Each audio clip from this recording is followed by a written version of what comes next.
And as usual, there's posters in the back.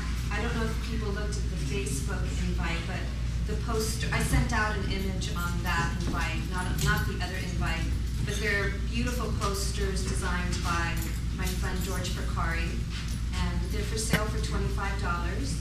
And Janet, whose book is almost impossible to get, brought a few copies of her book. So if you want a copy of her book, there's some here for sale. And you can talk directly to her about the book after the reading. So, like Grace Paley, JanetSabarnes1 is a magnificent chronicler of the small motion. Like Paley at her best, Janet reminds you of what it is to be human with every story she writes. Her big-hearted warmth is evident all over her critically acclaimed short story collection, Army of One. The book is smart and tight and funny, with one of the most touching renditions of the wild child I have ever read.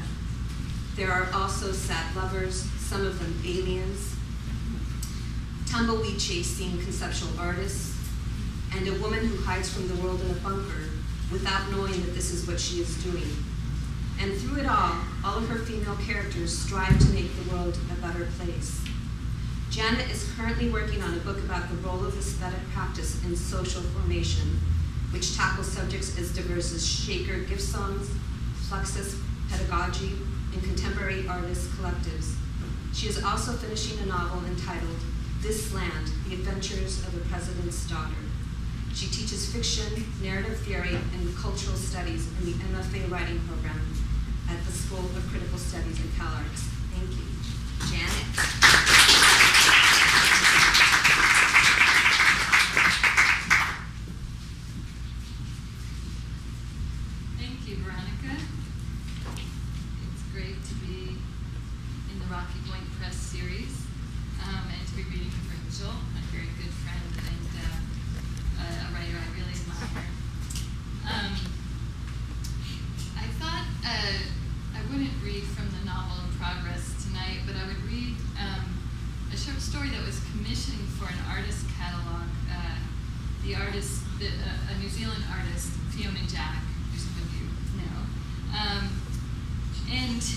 She asked me to write something having to do with memorials or memorializing, and I'd never been asked to write a short story on a topic before. But this is what I did. This is a version of that. I think that's all I need to say. I thought it was appropriate for Rocky Point because of the artist-writer connection in Veronica's vision. The story is called Monument. Every night at dusk, we get into it. She lies down on the beach and says, "That's it, I'm done." It's done, we're done. Nothing to do but lie here and wait. "Come on, get up," I say. "Look at that pile. Who's even going to notice it? Not from out there, no way. Come on, get up. We're not done for the day, not by a long shot. You got a headlamp, don't you?" And she looks miserable at me for a long minute, then gets to her feet and switches on her little light. The truth is, our pile's looking pretty good. We've been at it for weeks now, and there's a fairly tall stack of metal down there at the water's edge.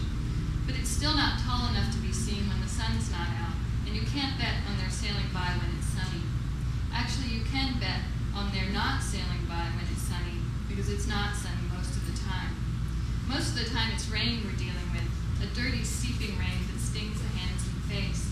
The lake water's dirty too, always churning up dead fish and now and then a muddy pelican with a broken neck. But I try not to dwell on that.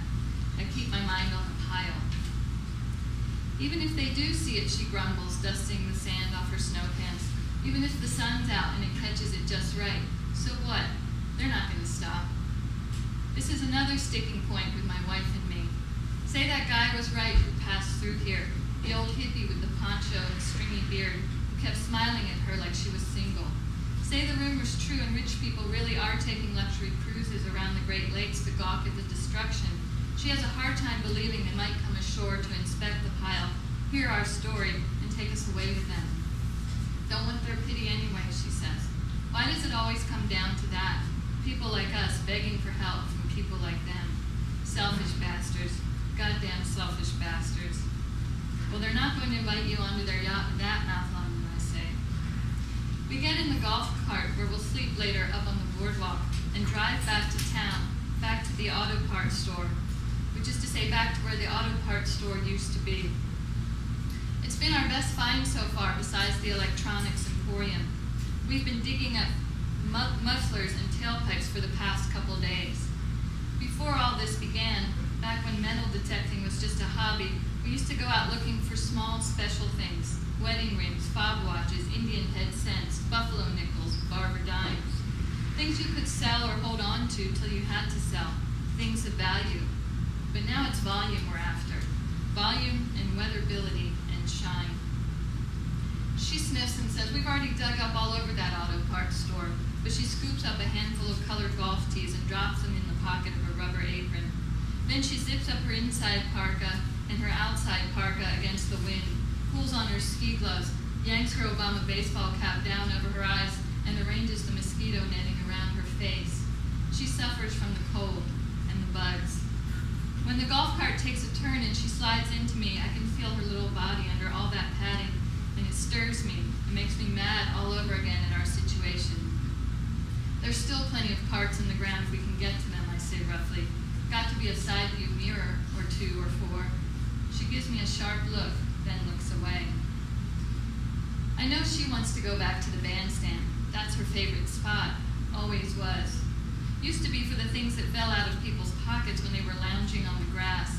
Now it's for the stuff kids left behind. A half-melted bucket with bright red roses printed on its side. The flattened muzzle of a cap gun. One day she found the little matchbox car that had stayed magically intact. Honey, look, she said, holding it up, her eyes shining like we were shopping for Christmas presents. We spent an entire afternoon digging up the mangled red tricycle that's now at the heart of the pile. No more, I said at the end of it. No more of this, okay? I went to get to the bottom of the auto parts. I can't believe how much metal there still is in this little town, just below the surface. And that's after 4 Class 5 hurricanes, 2 floods, an earthquake, and a volcano. The first 3 are more or less normal weather nowadays, but that last one was unexpected. Superheated winds and boiling gases pretty much melted down any structures that were left, and then covered them all over with ash. Just sort of disappeared the town. We evacuated up north with the kids in plenty of time, but it was our bad luck, ours and theirs and a whole bunch of other people's, because one of those